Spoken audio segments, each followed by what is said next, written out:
নমস্কার বন্ধুরা, তোমাদের জন্য আজকে আমি এক নতুন ধরনের ভিডিও নিয়ে এসেছি।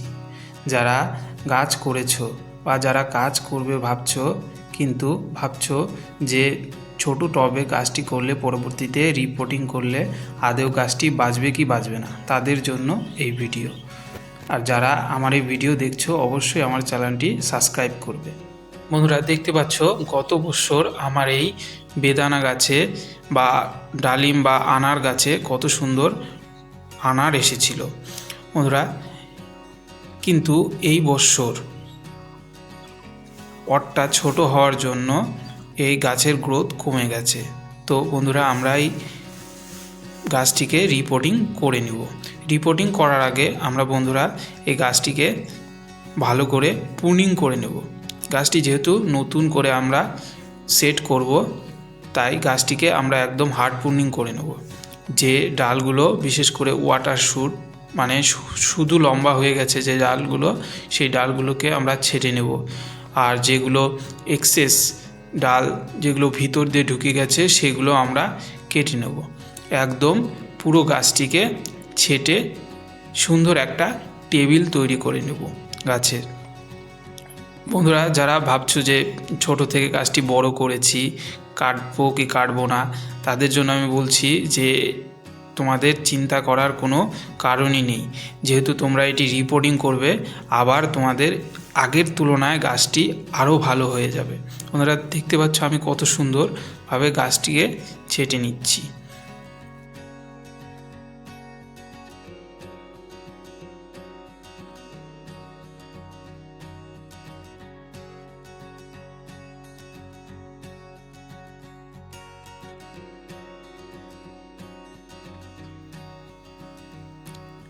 যে ডালগুলো ভিতরের দিকে গিয়েছে সেগুলো আমরা ছেটে নেব। দেখতে পাচ্ছ বন্ধুরা,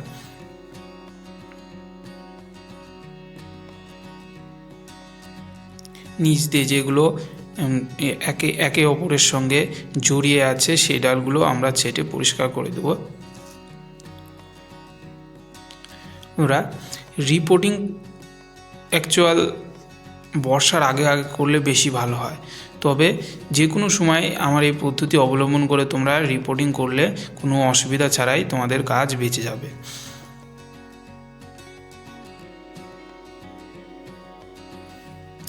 সব ডালগুলো ছেটে বন্ধুরা, যেগুলো ডালে পরবর্তীতে ভালো ফল আসবে সেই ডালগুলোকে আমরা রেখে বাদবাকি সব ডালগুলোকে ছেটে নিচ্ছি।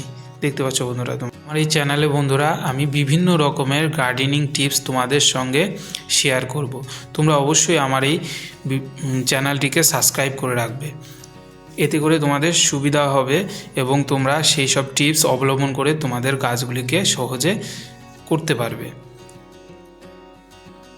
বন্ধুরা, দেখতে পাচ্ছ আমি গাছটিকে ছেটে সম্পূর্ণ একটা টেবিল আকার দিয়ে দিয়েছি।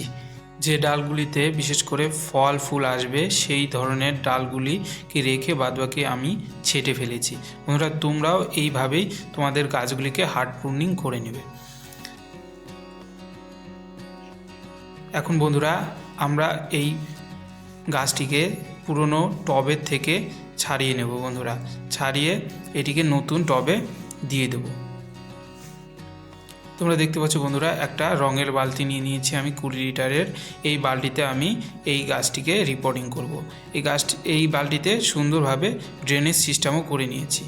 বন্ধুরা, তোমরা সর্বদাই মনে রাখবে, যখন একটি গাছ তোমরা কোনো পটে বসাবে তখন সেটিতে যেন ভালোভাবে ড্রেনেজ সিস্টেম থাকে। বন্ধুরা, এই গাছটিকে আমরা এখন এই টবের থেকে ছাড়িয়ে নেব।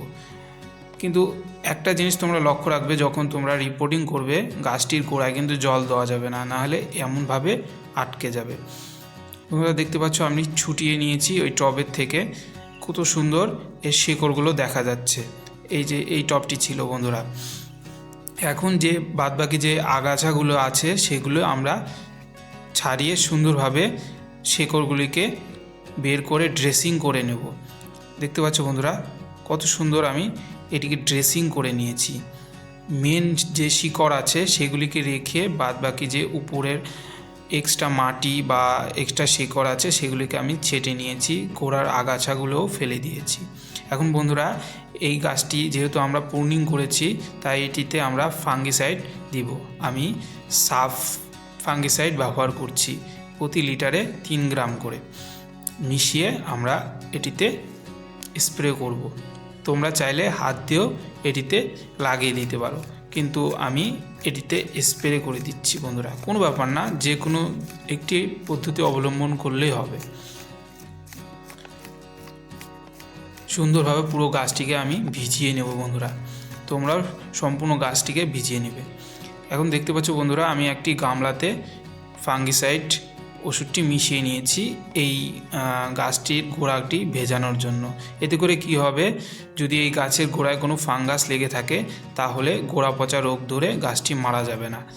তাই আমি গাছটিকে ফাঙ্গাস ভেজানো জলে রেখে দিলাম। বন্ধুরা দেখতে পাচ্ছ, এটি হলো এই মাটিটি আমি গাছটার জন্য ব্যবহার করব। কত সুন্দর মাটিটির কালার, কালো হয়ে আছে আর মাটিটি ঝুরঝুরেও হয়ে আছে। এই মাটিতে আমি অর্ধেক পরিমাণে পচা গোবর সার মিশিয়েছি। এই গোবর সার আমি মিশিয়েছি, তাও আমি আরও একটু পরিমাণ গোবর সার এটিতে মিশিয়ে নেব। এখন বন্ধুরা গাছটি বসানোর আগে অবশ্যই ড্রেনেজ সিস্টেমটা ভালো করে নেবে। আমার এই বালতিতে 2টি ফুটো করেছি, সেই 2টি আমি ভাঙা টপের অংশ দিয়ে সেটিকে ঢেকে নেব। এরপরে এটিতে আমি নুড়ি বা বাড়ি তৈরির যে পাথর, সেই পাথর আমি দিয়ে নিচ্ছি বন্ধুরা। তোমরা দেখতে পাচ্ছ, সুন্দর করে পাথর দিয়ে ফার্স্ট লেয়ারটা দিয়ে দিবে এবং সেকেন্ড লেয়ারে তোমরা বালি দিবে। তোমাদের বাড়ি তৈরির যে বালি বা নদীর বালি, যে কোনো বালি হলে হবে।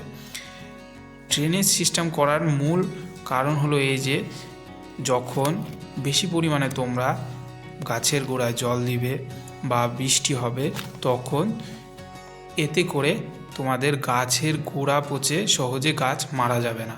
বন্ধুরা দেখতে পাচ্ছ কত সুন্দরভাবে আমি সেকেন্ড লেয়ারটা বালি দিয়ে সুন্দরভাবে ঢেকে দিয়েছি। এখন বন্ধুরা আমরা মাটি দিয়ে নেব নিচের দিকটা। তারপরে কিছুটা মাটি দেওয়ার পরে আমরা গাছটিকে বসিয়ে নেব। একে একে বন্ধুরা আমরা মাটি দিয়ে বালতিটি ভরে নিয়েছি। এখন গাছটিকে আমরা সুন্দরভাবে মিডিল পজিশন করে বসাবো। আর বন্ধুরা এই যে এই গাছটিকে বন্ধুরা এখন আমরা রিপোর্টিং করতে যাচ্ছি। দেখতে পাচ্ছ বন্ধুরা, একদম মিডিল পজিশন করে আমরা বসাবো আর 4 সাইডে সুন্দর করে মাটি দিয়ে দেবো। বসানো হয়ে গেছে বন্ধুরা। এখন ভালো করে 4 সাইড দিয়ে মাটি দিয়ে দেবো, যাতে একটু গ্যাপ না থাকে ভেতরে। যদি গ্যাপ থাকে তাহলে সেটিকে ভালো করে হাত দিয়ে চেপে চেপে আমরা গ্যাপগুলিকে ভরে দেবো, বা হাত বা কোনো লাঠি দিয়ে ভরে দেবো। বন্ধুরা দেখতে পাচ্ছ আমাদের মাটি দেওয়া হয়ে গেছে।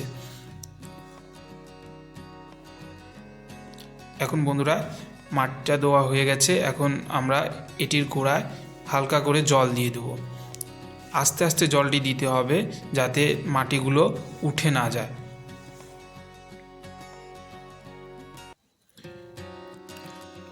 তোমরা দেখতে পাচ্ছ কত সুন্দর আমরা জল দেওয়ার সঙ্গে সঙ্গে মাটিটি টেনে নিচ্ছে। এইভাবে জল দিলে বা এই রকম মাটি হলে সহজেই জলগুলো চুষে নেবে।